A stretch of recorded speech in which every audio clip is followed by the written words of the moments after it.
Esse daqui é o Mário Ângelo. Tudo bom, Mário? Esse aqui é o Eliésio Marubo, ele é procurador jurídico da Univaja. Ele está em trânsito, ele vai participar de um congresso no Paraguai e está em trânsito aqui em São Paulo. Como foi a viagem até aqui em São Paulo? Foi tranquilo, viagem pesada, né? Fora do horário, mas foi tranquilo. Lá em Paraguai você vai participar de uma convenção? A gente sempre tenta dar suporte para a COIAB, né? Que é a nossa organização regional. E ela está com essa atividade lá. Aí eu vou representando a parte jurídica, fazendo sempre a defesa dos nossos interesses. Eliésio, fale um pouco dessa expectativa do governo do Brasil de poder dar a proteção que vocês precisam, como foi recomendado pela Comissão Interamericana de Direitos Humanos e pela Comissão Arnes. Eu não tenho lá grande expectativa, né? Porque a gente já sabe como o governo se organiza. O governo, na verdade, tem programas de proteção que são pouco eficazes, na prática não tem muito o que fazer. Na verdade, a grande parte dos defensores que um dia precisaram desse programa, um programa de proteção, infelizmente os que não foram mortos, de alguma maneira abandonaram suas vidas para poder viver em paz. Não tenho expectativa alguma. Temos conversado com a comissão de transição do governo eleito para que a gente possa repensar os parâmetros desse programa de proteção, né? E vamos esperar que isso haja uma mudança para que a gente tenha de fato uma proteção mais eficaz. Eliésio, Fala alto. Eliésio, como é que está sendo a vida sem poder ir para sua terra, sem poder conversar com seus parentes, sem poder visitar a sua família? Como é que está sendo os seus dias tolhido dessa possibilidade, sem direito de ir e vir? É ruim porque a gente sempre tenta de alguma forma fazer o nosso trabalho de defesa do meio ambiente e a gente nunca espera que chegue nesse nível, né? Mas tem sido difícil, né? Não poder voltar para casa, não poder fazer o que eu sempre fiz. Mas eu entendo que faz parte do processo e todo processo de evolução de direitos, uns tomam pelo caminho, né? Assim como a história humana já indica, é normal que isso aconteça. A gente aceita com tranquilidade isso, mas não era o que a gente queria de fato viver. Eliésio, qual a sua expectativa a respeito do julgamento dos acusados do assassinato do indigenista Bruno Pereira e do jornalista britânico Don Phillips, que será agora entre os dias 22 e 23 de janeiro próximo? A minha expectativa pessoal olhando para as provas e olhando para o direito em si, a possibilidade de condenação é certa, mas a gente sempre tem que trabalhar para que de fato a justiça prevaleça, não é a condenação por condenação. A gente tem que trabalhar no sentido de fazer justiça por essas pessoas que foram assassinadas de forma muito cruel. Vamos esperar o andar processual para a gente ver de que forma esse julgamento vai acontecer. Mas a Univaja vai acompanhar de perto esse julgamento, com certeza vai estar na parte da assistência da acusação para formalizar, ajudar a formar a convicção sobre a pena que esses acusados têm que receber. Há alguma possibilidade, Eliésio, da justiça ou das investigações trazerem elementos novos a respeito de mandante dos assassinatos? Eu sempre creio na possibilidade da gente ter mais essa informação, até porque o inquérito policial não se encerrou, ele continua investigando algumas questões ligadas a esse tema de encontrar o mandante, mas na medida que o processo avança, isso se torna mais difícil, uma vez que tem o princípio da não surpresa, a defesa não pode ser surpreendida com fatos novos. Então a gente espera que a Polícia Federal e a autoridade em si caminhe de forma mais ágil para que a gente tenha isso para ser utilizado quando do julgamento desses acusados. Recentemente, um grupo da etnia Canamari, que vive lá na terra indígena Vale do Javari, foi acuado e molestado, inclusive com arma de fogo. Como é que está o andamento da investigação para descobrir quem fez isso? A Univaja já fez uma solicitação perante as autoridades pedindo a abertura de inquérito, pedindo inclusive a investigação sobre essas pessoas que já foram identificadas. Mas isso só reforça o que nós temos falado, o que a Univaja tem dito. É necessário que se encontre o mandante. Se há ainda pessoas tendo essa condição de fazer esse tipo de ameaça, é porque alguém mais está interessado. Certamente há um conjunto de pessoas que ainda não foram encontradas pelas autoridades policiais. E como é que está a questão hoje, Eliésio, em relação à pesca ilegal na terra indígena do Vale do Javari? Os órgãos de fiscalização e controle têm agido no sentido de coibir essa prática ilegal, ou não há nenhum tipo de manifestação nesse sentido por parte do Estado brasileiro? Não tem, não vai ter. Nós temos acompanhado aí o desenrolar dos trabalhos da equipe de transição por meio da imprensa. Nós temos visto que o orçamento para as despesas mais básicas da finalidade do Estado não tem sido cumprido.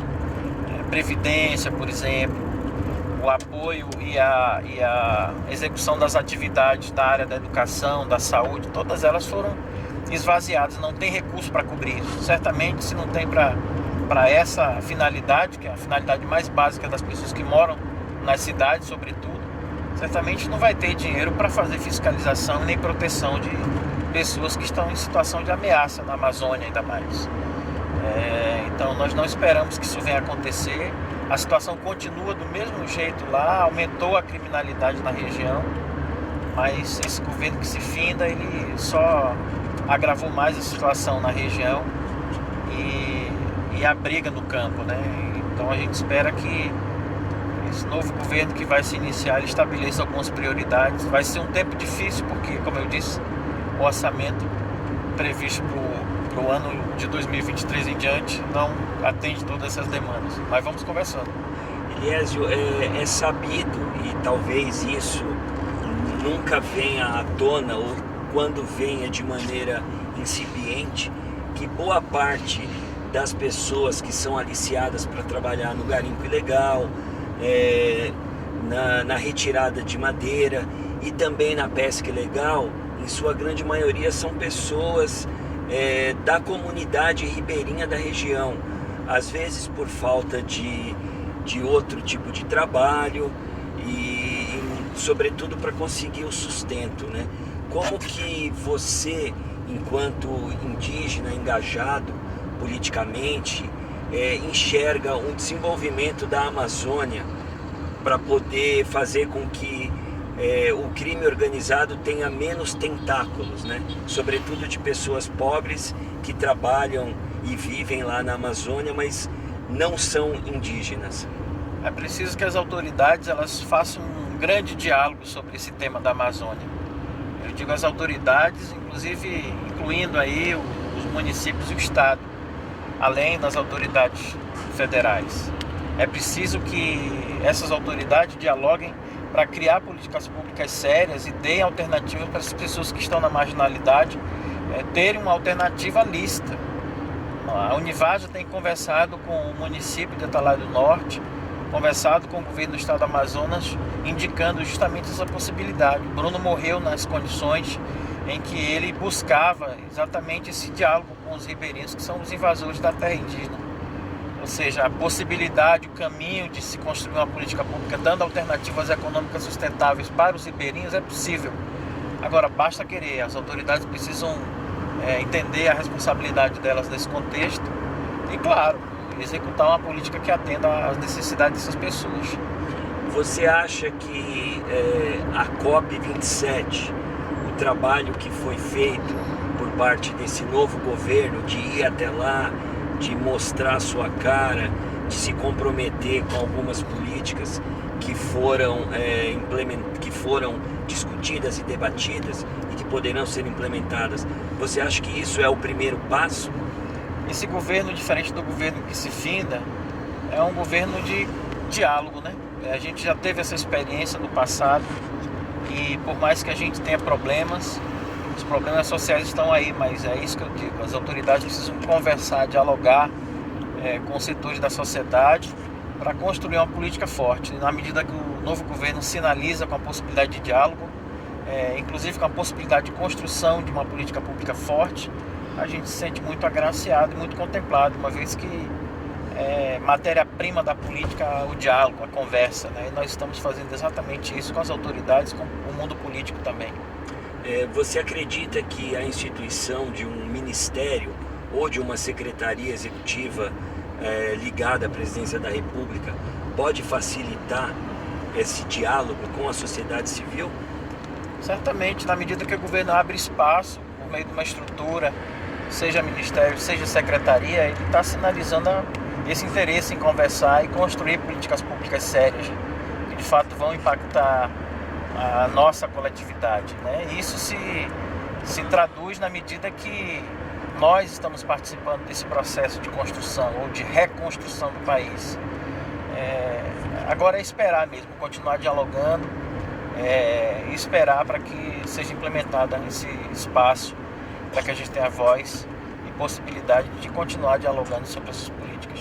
Você está indo participar de um congresso de indígenas que vivem aqui na América do Sul, né, em diferentes países aqui da Amazônia sul-americana. Como é que você enxerga a situação dos parentes que estão nos outros países, mas que vivem ainda na Amazônia? A situação é parecida? Nós temos uma situação muito comum na América Latina, de forma geral, assim, os países eles têm deixado de atuar, né, na parte da proteção, isso é comum. Agora, uma outra coisa que nós temos percebido também é que o movimento indígena brasileiro tem se politizado muito mais, tem utilizado muito mais da ferramenta política para poder agregar novos conhecimentos, e essa troca de ideias ela é importante, é muito salutar no momento em que a gente discute direitos fundamentais. O Chile, agora há pouco, passou por um processo de tentativa de um processo constituinte, uma refundação do Estado por meio de uma nova Carta Constitucional. E os povos indígenas estavam dialogando sobre esse tema, né? O Brasil também passa por esse processo de mudança e de evolução do direito, justamente para que a gente traga do mundo político algo mais factível, né? E os estados independentes, eles entendam que essa necessidade precisa ser abarcada e precisa ser pensada com mais propriedade, com mais compromisso. Compreendo. E para fechar, Eliésio, como você enxerga hoje a relação entre povos indígenas e o restante da sociedade brasileira? Você acha que de fato há uma integração no sentido de respeito ao modo de vida, ou ainda há uma animosidade muito grande, como sempre existiu de 1500 para cá? Nunca foi fácil, né? Nós estamos vivendo um processo muito mais diferenciado agora por conta desse momento estranho que o Brasil tem passado, valorizando inclusive temas que já foram de alguma forma passado a limpo na história da humanidade. Infelizmente a gente tem passado por esse processo novo no Brasil, que é o acirramento e a polarização do mundo político, que tem refletido exatamente no nosso meio. Mas eu não vejo isso como algo que venha a permanecer e agravar a situação. Como eu disse, nós temos buscado o diálogo justamente para desfazer esses nó que a própria história tem feito, no sentido de fazer ser entendido na sociedade não indígena que nós também temos os mesmos direitos que todos os outros cidadãos e nas mesmas condições. É necessário que haja correções históricas, né? E a gente tem construído isso. Não esperamos que isso venha a melhorar, mas nós temos trabalhado para que um dia venha a melhorar. Perfeito, então acho que Pronto. tá bom, hein, Ângelo?